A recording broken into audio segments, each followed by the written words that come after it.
Hey gang, so it's talking about a few of the features from Beyond20 um, as you're using D&D Beyond and how they show up in Roll20.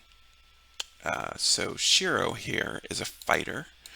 Um, you'll notice the Beyond20 button up here, and if you hover over it, you get several options. If you want, you can click on them, click advantage or disadvantage, and it'll roll. When you click on your weapon to attack, it'll roll with disadvantage or advantage. But won't be talking about those today. I would imagine super advantage would be something like elven accuracy or something like that if you're using that. So let's go into Beyond20. These tend to be the things you see in here specific to your class. Now, since Shiro is a fighter, it tends to be things that are specific to that. Now, normally you see down here versatile weapon choice. So if he's using a, weapon with the versatile feature like a longsword, if he's, I think Shiro's using a longsword two-handed. So, when you click and roll with Beyond20 in Roll20, it'll show up, you know, one-handed and two-handed.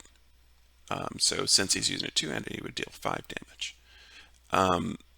So that's how that would work. But you can set it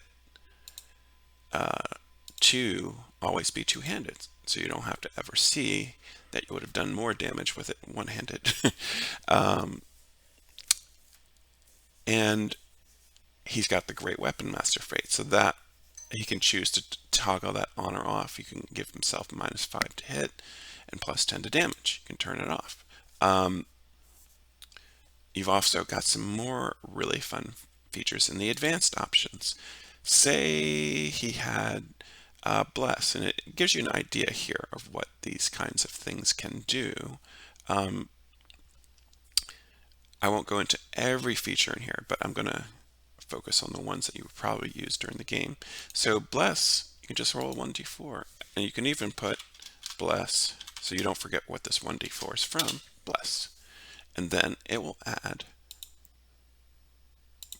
Bless to your attack roll, I believe. Yeah. Yes. So you can see that. It says Bless, and it shows you what you rolled. Yeah, 1d4, yeah.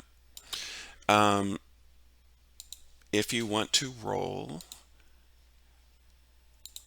with, say, Shiro had, I don't know, Hex or something, it would go down to, let's see, custom damage dice, put in Hex, and just hit 1d4. Oh, it's already in there. 1d6. So you can just choose that one. Let's get rid of Bless so I don't get confused. And then hit OK. And then click on his attack roll. It'll show up in Roll20. And it'll roll Hex right there for you. So that time he did 13 damage plus 1 for Hex for 14. So that is pretty much, and if you go in, if you're playing a Hexblade, it'll have options down here like Hexblade's Curse. It'll have other options. Beyond20, I'm not going to go through every single class because that would be a very, very long video, but you can explore this and check it out. If Shiro is using Hexblade's Curse and he crits on 19, you change that here. Just put 19 here, and it will show up in his attack roll. Did I click that? Let's see here. Yeah, it shows crit on 19. And it shows it every time. It doesn't show it just, it's a permanent reminder that you have that on. You can explore this on your own. There's quite a few other options. There's more options in here. All of these options,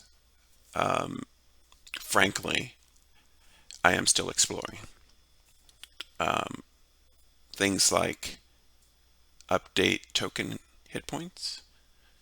Let's see here. Yeah, update VTT token hit points. Still trying to figure out how to make that work. So I'm going to be researching a lot of these options just to see if they're necessary, if they're useful. if they're working or if I can figure out how to make them work, etc., etc. But as you can see, it's a very, very, very useful tool, even without the additional options. So I encourage you to explore and check that out. All right, take care.